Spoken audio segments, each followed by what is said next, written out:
Hello everyone. पहले तो thank you. बहुत सारे लोगों ने जवाब लिखा पिछले क्वेश्चन का, और जो कमेंट्स आए हैं उसका अगर मैं एवरेज निकालूं तो most of the people think के 15 से 20 मिनट वाले वीडियो जो हैं वही ठीक हैं। हाँ, अब भले ही उसमें एक टॉपिक डिस्कस करें या फिर 3 छोटे-छोटे टॉपिक डिस्कस कर लें, बट 15 से 20 मिनट वाले ही ठीक हैं। और मेरे को भी वो ठीक ही लगता है। मैंने यूट्यूब का एनालिटिक्स उठा के देखा, 5 मिनट वाले वीडियो को यूट्यूब इंप्रेशंस नहीं देता है, वो 8 मिनट से कम वालों को देता ही नहीं है। ये मुझे लगा, ऑब्जर्व मैंने किया।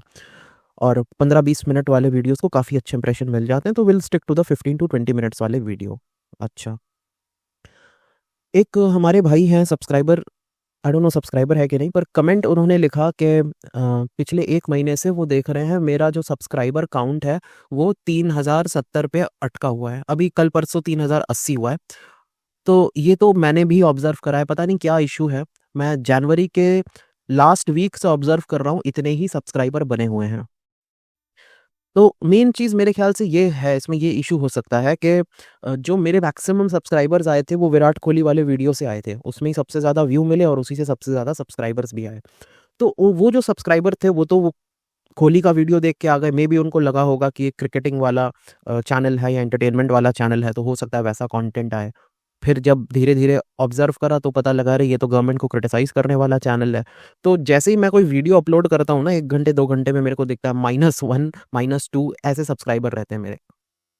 तो लोग छिटक जाते हैं और फिर धीरे-धीरे 1-2 और आ भी जाते हैं। तो मिले देख के वो 3 महीने से जो है ना, एक इक्विलिब्रियम पे चल रहा है मेरा चैनल, और ये नंबर स्टैग्नेंट बना हुआ है। एनी हाउ, बनाते रहते हैं, देखते हैं शायद चेंज हो जाए, हो ही जाना चाहिए। वैसे गवर्नमेंट को क्रिटिसाइज़ करने वाला चैनल अगर आप बोलो तो पूरी तरीके से ठीक नहीं है। जो गलत है वो गलत है बोलना चाहिए, और उसी पे मैं वीडियो भी बनाता हूँ। एक भाई ने लिखा कल के वीडियो में या परसों के वीडियो में आई थिंक, कि वेस्ट बंगाल वॉयलेंस पे वीडियो क्यों नहीं बनाते, मुर्शिदाबाद वॉयलेंस पे। तो देखो ऐसा है, अगर तुमको मुर्शिदाबाद वॉयलेंस पे जानकारी चाहिए तो यूट्यूब में जाओ, सर्च वाले बार में जाओ और लिखो Murshidabad violence, west Bengal violence. इतना कंटेंट मिलेगा आपको कि 2 महीने तक भी लगातार देखोगे तो खत्म नहीं होगा। इतना कंटेंट है यूट्यूब में उस टॉपिक पे। मैं रेगुलरली अच्छे न्यूज़पेपर्स पढ़ता हूँ, ठीक है? इंग्लिश के times of India, Indian express, the Hindu, ये सब न्यूज़पेपर में अगर आप देखो तो बंगाल वॉयलेंस को कितनी स्पेस मिली है और कहाँ पे है। जब हुआ था तब हुआ था, आजकल के न्यूज़पेपर में, हाल ही के 1 हफ्ते के न्यूज़पेपर में कहीं इसका कोई ज़िक्र नहीं है। That news has gone past its prime, ठीक है? अभी वो बहुत बासी खबर है। बस ये है कि राइट विंग जो यूट्यूबर्स हैं, जो गोदी वाले यूट्यूबर्स हैं, वो अंधे के हाथ में बटेर लग जाने वाली बात है। उनके हाथ में एक बटेर लग गया है, वही टीवी सीरियल को वो फुला-फुला के झाग बना रहे हैं उसका, और कंटेंट पे कंटेंट चापे जा रहे हैं। अगर आपको उन सब का शौक है, बिल्कुल जाइए। आप यहाँ पे कोई यूनिवर्सिटी का लेक्चर तो है नहीं कि नहीं देखोगे तो एग्ज़ाम देने को नहीं मिलेगा, अटेंडेंस शॉर्ट हो जाएगा। जिसकी मर्ज़ी होता है वो देखता है, जिसकी मर्ज़ी होता है नहीं देखता है। लोग चले जाते हैं, नए लोग आते हैं, इट्स ओके, ऐसे ही चलता है। एंड ठीक है, आई एम वेरी लकी कि 3000 लोग भी हैं। बहुत सारे लोगों के पास इतने भी नहीं हैं, उनके 1000 भी नहीं हो रहे हैं, वो तो पता नहीं कितने दिनों से काम कर रहे होते हैं। एनीवेज़, तो बात कर रहे थे कि जो गलत है वो गलत है। कल मैंने एक रील देखा इंस्टाग्राम में। उस रील में क्या था कि एक एल्डरली लेडी, एक बूढ़ी लेडी जा रही हैं और कुछ बंदरों ने उन पे अटैक कर दिया। 3-4 बंदरों ने गिरा दिया उनको, काट-वाट रहे थे, उनके हाथ में बैग्स थे, वो लेके चले गए, चप्पल-वप्पल सब लेके चले गए। नीचे कमेंट सेक्शन में मुझे कुछ कमेंट्स दिखे, नाम उनके मुस्लिम लड़कों के नाम थे, बट आई डोंट नो कौन है, क्योंकि आप कुछ भी नाम रख सकते हो। और बहुत ही असभ्य, बहुत ही गंदी बातें वो उसमें लिखी हुई थी कि हनुमान जी ऐसा कर रहे हैं, हनुमान जी वैसा कर रहे हैं, हनुमान जी लड़की छेड़ रहे हैं, इस टाइप की बातें।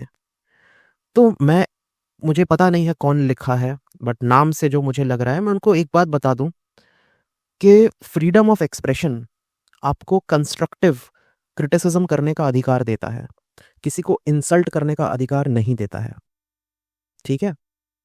और गवर्नमेंट की मैं आलोचना करता हूँ, करना भी चाहिए। हर नागरिक को अपने गवर्नमेंट के प्रति स्केप्टिक होना चाहिए, शक की नज़र से देखना चाहिए। सिटीज़न का यही काम है, हम प्रजा नहीं हैं, कसीदे पढ़ना हमारा काम नहीं है। पर गवर्नमेंट के पास इतनी क्षमता है कि वो आपकी इंस्टाग्राम आईडी से ठीक ढूँढ के निकाल सकती है कि कौन है, कहाँ पे है, किस गली मोहल्ले गाँव में छुपा हुआ है।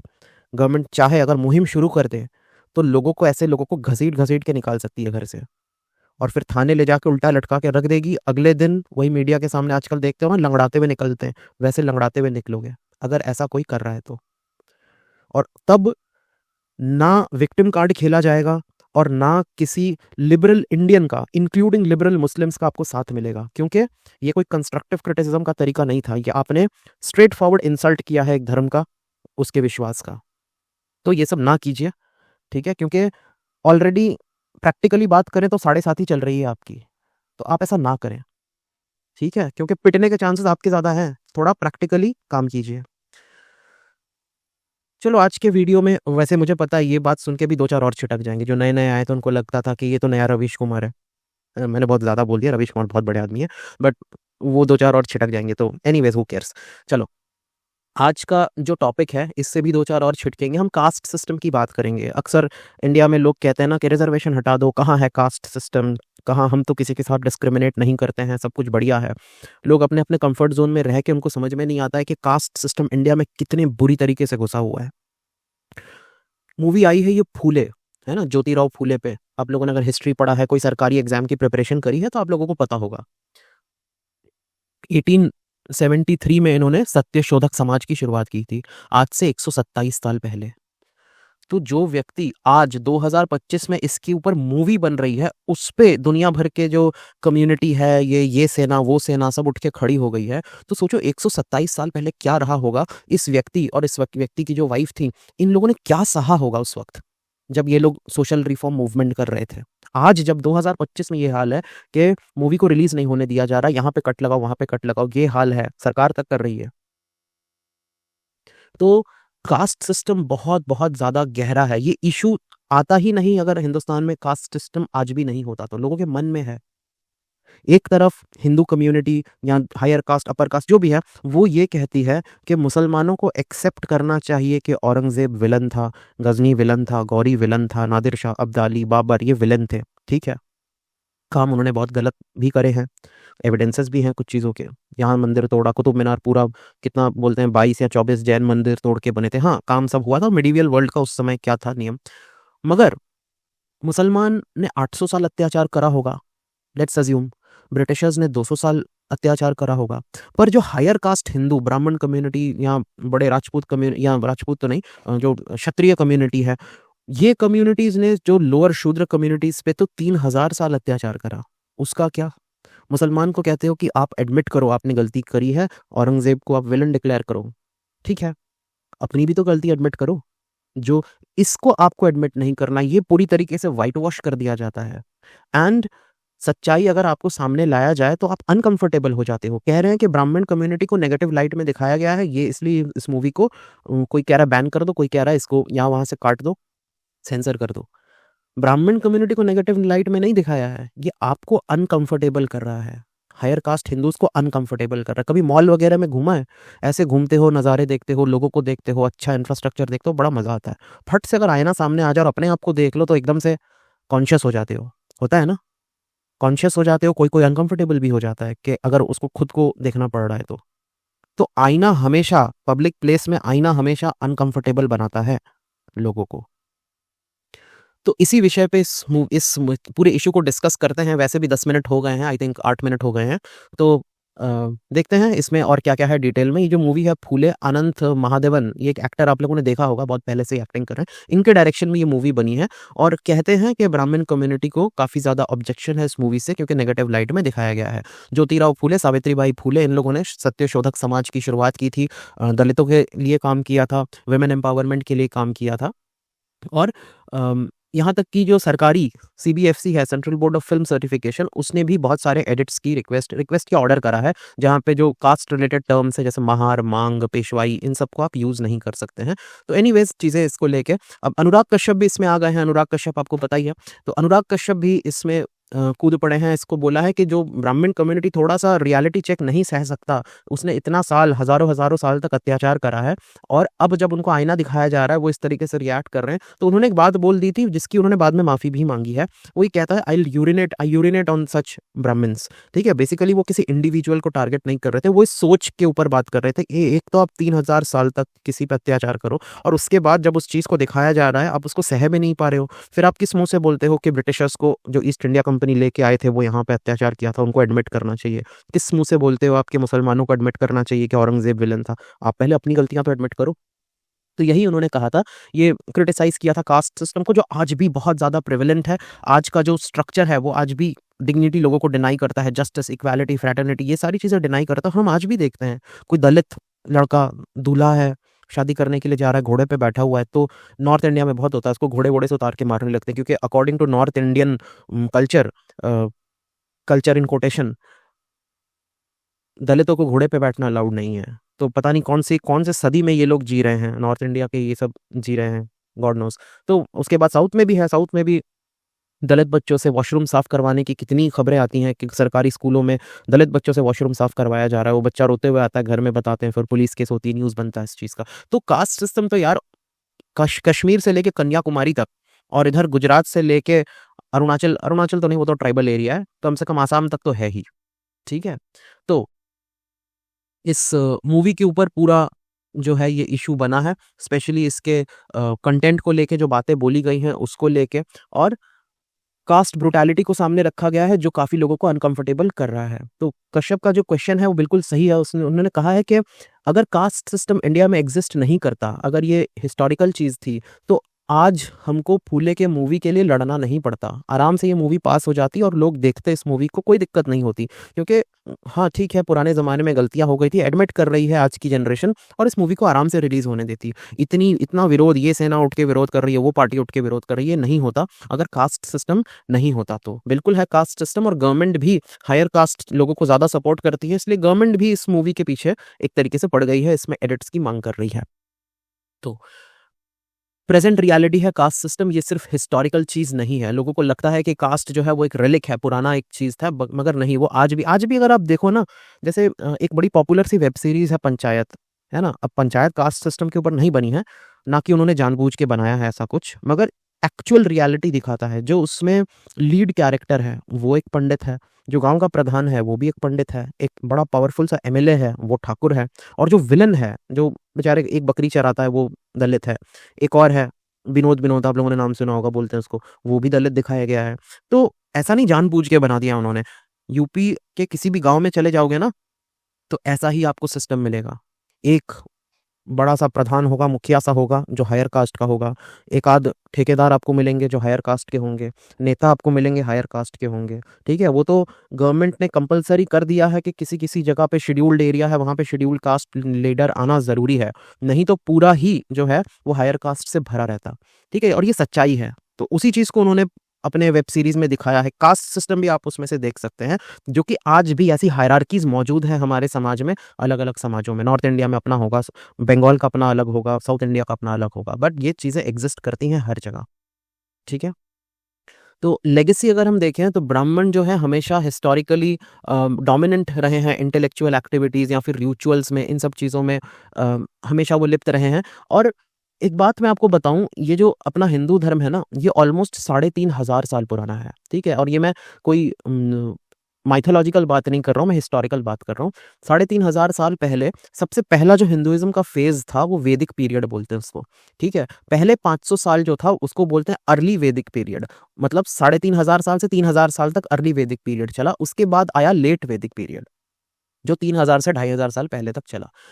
अर्ली वैदिक पीरियड में ना चीज़ें बहुत लिबरल थी, औरतों के पास ज़्यादा हक थे, इस टाइप के कास्ट डिस्क्रिमिनेशंस नहीं थे।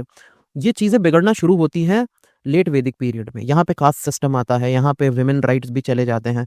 तो 300-400 साल तो लोगों ने झेला, बट उसके बाद इसका विरोध होना शुरू हो गया। 2,500 साल पहले इंडिया में एक मूवमेंट हुआ था जिसको बोलते हैं श्रमण मूवमेंट। श्रमण मूवमेंट, इसके पार्टिसिपेंट बहुत सारे थे। इसके पार्टिसिपेंट गौतम बुद्धा थे, इसके पार्टिसिपेंट महावीर जैन थे, आजीविक थे, चार्वाक थे। ये जो हिंदुइज्म की जो main stream school of thought है, उससे टूट के 4 हिस्से निकल आए थे, बुद्धिज्म, जैनिज्म, आजीविक, चार्वाक। ये पहला एक समझ लो विरोध था कास्ट सिस्टम को लेके, और तब से विरोध चले आ रहे हैं। जैनिज्म बुद्धिज्म थोड़े डिप्लोमेटिक थे, वो भगवान को लेके एम्बिगुअस थे, वो ज़्यादा बोलते नहीं थे कि भगवान है कि नहीं है।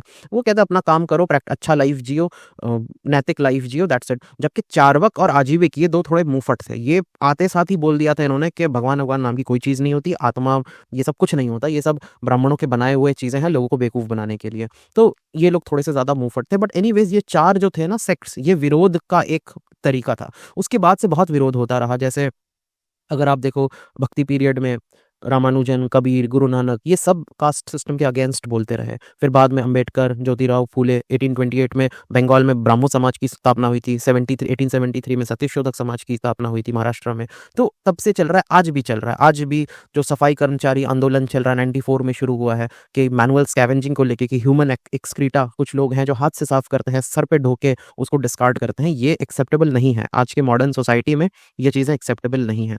तो आज भी इस चीज़ को लेके विरोध होता रहा है। तो ये हमेशा से हमको देखने को मिला है। 2500 साल पुराना ये विरोध चल रहा है। वो गौतम बुद्धा के टाइम से शुरू हुआ है, जो कि आज भी चल रहा है। ब्रिटिशर्स या कह लो मुस्लिम लीडर्स भी इसको कभी भी ख़त्म करने की कोशिश नहीं की थी, क्योंकि सबको यहाँ पे राज करना था। इसलिए कोई भी हिंदू धर्म के जो स्ट्रक्चर है उसको कोई भी छेड़ना नहीं चाहता था। इनफैक्ट अडॉप्ट कर लेते थे। जो मुस्लिम्स कन्वर्ट हुए इंडिया में, मतलब हिंदू थे मुस्लिम हो गए, वो अपने साथ साथ कास्ट सिस्टम भी लेके गए। तो यूनिक है, इंडिया का मुसलमान या सब कॉन्टिनेंट का मुसलमान लौता मुसलमान है जो कास्ट सिस्टम एक्चुअली प्रैक्टिस करता है। सिख में भी प्रैक्टिस होता है। आप देखोगे जो हायर कास्ट जाट सिख होते हैं, वो दलित सिख के साथ सेग्रीगेशन होता है। बातें होती है ना, पंजाब में एक आई थिंक मुख्यमंत्री बने थे कांग्रेस के, चन्नी, वो पहले दलित सिख मुख्यमंत्री थे। पहले तो नहीं, आई थिंक दूसरे थे। पहले पहले भी एक बन चुके थे, बट वहाँ पे ज़्यादातर जाट सिख, हायर कास्ट सिख बनते थे। फिर यूनिक ही था, बहुत रेयर होता है कि दलित सिख जो है वो बन जाते हैं। तो कास्ट सिस्टम, आप इंडिया में कोई भी धर्म ले लो, आप क्रिश्चियन बन जाओ, मुस्लिम बन जाओ, आप क्या बोलते हैं, सिख बन जाओ, कास्ट सिस्टम ऑफ इंडियंस जो है ना, हमें जहाँ जाते लेके जाते हैं, या कोई भी धर्म में अपना ले, अपना कास्ट सिस्टम जरूर लेके जाते हैं। तो ब्राह्मण डोमिनेंस रहा, किसी ने हटाने की कोशिश नहीं की। कुछ स्टैट्स अगर हम देखें तो अपर कास्ट जो है, जिसमें ब्राह्मण भी आते हैं, 15 से 20% है टोटल पॉपुलेशन के। और अगर टॉप ब्यूरोक्रेटिक रोल्स देखें उसमें 70 to 80% है, मतलब जॉइंट सेक्रेटरी के ऊपर वाले। क्योंकि जो लोअर कास्ट है उनकी सिलेक्शन बहुत ज़्यादा एज में होती है, तो वो जल्दी रिटायर भी हो जाते हैं। और हायर कास्ट वाले लोग जल्दी सिलेक्ट हो जाते हैं। उन जो जॉइंट सेक्रेटरी के बाद के लेवल के जो लोग हैं, ज़्यादातर आपको हायर कास्ट के ही मिलेंगे। 5% से भी कम दलितों के पास एग्रीकल्चरल लैंड है। भारत में हर 18 मिनट में एक दलित के खिलाफ क्राइम होता है। टोटल अगर आप साल का देखो, जितने भी ये वायलेंसेस होते हैं, क्राइम होते हैं, टोटल 50,000 रिपोर्टेड क्राइम्स हैं दलितों के खिलाफ। और यहाँ पे अगर आप देख रहे हो तो कश्यप के जो कमेंट्स हैं उसके खिलाफ, ये जो कमेंट उन्होंने किया था, I will urinate on Brahmins, काफ़ी लोगों को प्रोवोक कर दिया। बाद में माफ़ी मांगी है उन्होंने इस चीज़ का, और सफाई भी दिया है कि किसी इंडिविजुअल की बात नहीं कर रहे थे, वो इस सोच की बात कर रहे थे। और जैसे इंडिया में टिपिकल है, उनको ये टाइप के थ्रेट्स मिल रहे थे। पुलिस कंप्लेन भी हुआ, एफआईआर भी हुआ, और बात को दबा देने की, डिसेंट को है जो है साइलेंट करने की एक कोशिश की गई। यूनियन गवर्नमेंट के सतीश दुबे यूनियन मिनिस्टर हैं, उन्होंने उसको वाइल स्कमबैक बुलाया। ठीक है, इंग्लिश में गाली होती है, वाइल स्कमबैक बुला रही है, जिससे हमको देखने को मिलता है कि सरकार भी जो है वो भी कास्ट प्रिविलेजेस को बैक कर रही है। संविधान की बात करें तो आर्टिकल 19(1)(a) हमें फ्री स्पीच का अधिकार देती है। आर्टिकल 15 और 17 कास्ट डिस्क्रिमिनेशन और अनटचेबिलिटी के खिलाफ है। और जो स्टेट है, जो आज की सरकार है, वो डोमिनेंट क्लास के साथ अलाइन होती हुई दिख रही है। भले ही कितना भी पीएम सफाई कर्मचारी के पैर धोएं, तो वो सब तो गिमिक है, पॉलिटिकल गिमिक है, ऑब्वियस सी बात है। बट उसके बावजूद स्टेट हमें डोमिनेंट क्लास के साथ मिला हुआ दिखता है। एग्जीक्यूटिव जो है, जो लोग पॉलिसी इंप्लीमेंट करते हैं, उनका भी झुकाव हिंदुत्व आइडियोलॉजी की तरफ देखा जा रहा है। ठीक है, they suppress descending caste critics. Caste को लेके कोई भी बात होती है उसको सप्रेस कर दिया जाता है। दो स्कूल ऑफ थॉट्स है, समता और समरसता। समता मतलब है इक्वालिटी, सबको बराबर का अधिकार मिले, जो हमारे कॉन्स्टिट्यूशन का विजन है। दूसरा है समरसता, मतलब जो जैसा है वैसा ही रहने दो और शांति से चीज़ों को चलने दो। ये आरएसएस का सोच है, समरसता। ठीक है, कि कास्ट आइडेंटिटीज को प्रिजर्व रखो, जो हायरार्कीज हैं उसको डिसमेंटल मत करो, और उसी में शांति से जियो। और इस वजह से जो भी एंटी कास्ट मूवमेंट्स होते हैं, स्पेशली बाहर फॉरेन में, उसको एंटी हिंदू एफर्ट्स डिक्लेयर कर देती है आरएसएस। ये चीज़ है। और अपॉलॉजी तो दिया है कश्यप ने, और अपनी अपनी चीज़ों का क्लैरिटी भी दिया है कि वो क्यों बोल रहे हैं और क्या बोल रहे हैं। तो अपनी रिस्क की भी बात की है, जो उनकी उनकी फैमिली के ऊपर जो रिस्क आ गया है ये सब बोलने के बाद, और लोगों ने जैसा-जैसा रिएक्शन दिया है कुछ लोगों ने, उसका भी ज़िक्र है। तो इंडिया में तो ये है ही प्रॉब्लम, अगर आप पॉपुलर जो नैरेटिव है उसके अगेंस्ट कुछ बोलोगे, तो फिर आपके साथ ऐसा हो सकता है। एंड इंडिया में बड़ा ही नॉर्मल है कास्ट बेस्ड वायलेंस, आए दिन हमें सुनने को मिलता। अभी मैं कल परसों भी सुन रहा था, राजस्थान के 2 लड़के थे, लोअर कास्ट के थे, दलित कम्युनिटी के थे, और छत्तीसगढ़ में नौकरी वगैरह करने गए थे, 18-19 साल के थे। सैलरी को लेके कुछ हुआ तो उनका जो मालिक था, उसने उसको सिर्फ ना सिर्फ मारा, इलेक्ट्रिक शॉक्स दिए, पता नहीं कैसे-कैसे ग्रूसम चीज़ें उसमें आई हैं। तो and it was a caste based violence, ये सिर्फ नॉर्मल कोई वो नहीं था कि सैलरी को लेके झगड़ा हो गया, it was a proper caste based violence. तो इसके खिलाफ बात उठती रही है, गौतम बुद्ध, महावीर जैन से लेके अंबेडकर तक इन सब के विरुद्ध बोलते आए हैं। पेरियर साउथ इंडिया में बहुत बड़े नाम है इसको लेके। वैसे ही बेज़वादा विल्सन है। अब बेज़वादा विल्सन को आप अंबेडकर के साथ मत जोड़िएगा, ये अभी के इंसान हैं, अभी 59 ईयर्स के ही हैं, ठीक है? सफाई कर्मचारी आंदोलन की शुरुआत इन्होंने की थी, जो इंडिया में मैनुअल स्कैवेंजिंग को रोकने के लिए बहुत बड़ा एक अभियान था, व्हिच इज़ कंप्लीटली एक लेडी, एक औरत इस तरीके से ह्यूमन एक्सक्रीटा को हाथ से साफ करके सर पे ढो के डिस्कार्ड करी, ये बस एक्सेप्टेबल नहीं है आज के समाज में। तो इसके खिलाफ उन्होंने काफ़ी कुछ काम किया है, बहुत काम किया है इनफैक्ट। उसके बाद हिस्टोरिकल हमें वायलेंसेस मिलते हैं, जिसको ब्राह्मण जो हैं वो अनकंफर्टेबल हो जाते हैं, इसकी बात करें तो। इंस्टीट्यूशनलाइज़ कर दिया गया था इस टाइप के अत्याचार को हमारे कल्चर में by texts like Manusmriti. Manusmriti में जिस तरीके से भाग कर दिया गया और दलितों को, शूद्र को इंसान के पैरों के साथ कंपेयर किया गया, दिस शोज़ कि कितना इंस्टीट्यूशनलाइज़ था, नॉर्मल था एक इतने बड़े सेक्शन ऑफ पीपल को डिस्क्रिमिनेट करना, उनको नीचे रखना। अंबेडकर ने वार्निंग दी थी डिवीजन ऑफ लेबरर का। नॉर्मली क्या होता है, डिवीजन ऑफ लेबर के जो काम है उसका डिवीजन है, यहाँ पे कर्मचारी का डिवीजन हो रहा है, ठीक है? काम का नहीं, कर्मचारी का। Division of labourer, not just labour. तो हिंदुस्तान में जो होता है वो डिवीजन ऑफ लेबरर है। और स्ट्रक्चरल चेंज की बात की थी, कहा था जब तक लोग खुद से इसको नहीं करेंगे, एजुकेटेड नहीं होंगे, जब तक हिंदुस्तान में फेयर रिप्रेजेंटेशन नहीं होगा, ओपन डायलॉग नहीं होगा, तब तक ये चीज़ें मुश्किल है, तब तक ये चीज़ें हो नहीं सकती हैं। ओपन डायलॉग होना बहुत ज़रूरी है। आजकल जो है मूवी बन रही है उसके खिलाफ विरोध है, कश्यप कुछ बोल रहा है उसके खिलाफ विरोध है। तो ये चीज़ तो ओपन डायलॉग को ही मार रहा है ना एक तरीके से। उसके बाद अगर आप इंसिडेंट्स देखो, जैसे एक दलित एमपी है रामजी लाल सुमन, उन्होंने ये कह दिया था कि राणा सांगा ने तो खुद ही इनवाइट करा था बाबर को इंडिया में अटैक करने के लिए, तो बाबर को क्यों विलन बनाते हो? जिसका हमें एविडेंस मिलता भी है बाबरनामा में। बाबरनामा में लिखा गया था कि इब्राहिम लोधी से परेशान होके, इब्राहिम लोधी के ही कुछ रिश्तेदार जैसे दौलत खान लोधी, आलम खान लोधी, इन लोगों ने इनवाइट किया था। उसमें राणा सांगा ने भी इनवाइट किया था बाबर को कि इंडिया में आओ, इब्राहिम लोधी को हराओ। बाद में फिर राणा सांगा की भी लड़ाई हो गई बाबर से, क्योंकि वो शायद एक्सपेक्ट कर रहे थे वो इब्राहिम लोधी को मार के अपना चले जाएंगे, बट वो बाबर रुक गया। तो इस टाइप की चीज़ें हैं, ये थोड़ा सा डिस्प्यूट है इसमें, पर एनीवेज इस टाइप का हमें कुछ एविडेंसेस मिलते हैं। यही बात उन्होंने कह दिया कि राणा सांगा ने ही बुलाया था उनको, इसको लेके करनी सेना उखड़ गई और उनके घरों पे अटैक किया, पत्थरबाजी किए, और सब तलवार और वो सब लेके उनके घर के आसपास सब जमा हो गए। तो ये दिखाता है कि अगर आप थोड़ा-सा भी कास्ट को लेके इधर-उधर बात करोगे, तो आपकी जान को खतरा भी हो सकता है। ये आज के हिंदुस्तान में भी पॉसिबल है, जहाँ पे लोग कहते हैं कि कास्ट नाम की कोई चीज़ नहीं होती है। तो फाइनली कश्यप का जो ये क्रिटिक था, वो दिखाता है कि हिस्ट्री को सामने रखना कितना ज़रूरी है। लोग आज भी इसको डिनायल मोड में रहते हैं, और सामने लेके आए तो कितने अनकंफर्टेबल हो जाते हैं। फूले मूवी तो वो पास्ट दिखा रहा था, पर इसका जो इशू बना है ये प्रेजेंट दिखाता है कि प्रेजेंट भी अपना खराब है। पास्ट तो खराब था ही, प्रेजेंट भी खराब है। जिस टाइप के रिएक्शंस आ रहे हैं, कोई भी कास्ट को लेके डिस्कोर्स करो तो हर जगह आपको लोग मिल जाएंगे जिनको मिर्ची लगती है इन सब बातों से। और इनजस्टिस, डेमोक्रेसी के खिलाफ ये सब चीज़ें हैं, ये तो है ही। और इंडिया का कॉन्स्टिट्यूशन प्रॉमिस भी करता है कि कास्ट रिलेटेड जो चीज़ें हैं, डिस्क्रिमिनेशन है, उसको हटाएगा धीरे-धीरे। अब कब तक हटेगा, कब तक हमारा समाज जो है लिबरल, ओपन माइंडेड होगा, ये तो देखने वाली बात है। क्योंकि पढ़े लिखे लोगों को भी मैंने कास्ट प्रैक्टिस करते हुए देखा है, अब्रॉड में सेटल्ड हैं, सब कुछ हैं, फिर भी अपना जो हायर कास्ट चीज़ें हैं वो बाकायदे उसको आज भी मान के चलते हैं। तो एनीवेज़, ये रहा आज का टॉपिक, ये आज का वीडियो था। आई होप आपको पसंद आया होगा।